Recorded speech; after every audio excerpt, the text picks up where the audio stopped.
చెప్తానన్నా మీకు అన్న. ఎత్తు ఎలా ఎక్కించాలో చెప్తాను చూడండి.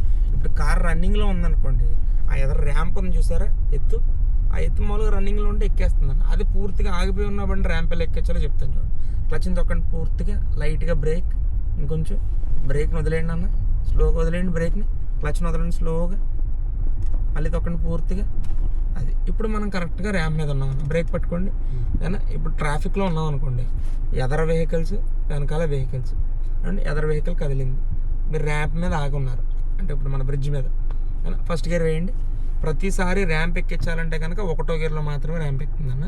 బ్రేక్ పట్టుకున్నారా, స్లోగా క్లచ్ వదలండి అన్న, వదలండి వదలండి వదలండి. హాఫ్ క్లచ్ వదిలేరు కదన్న.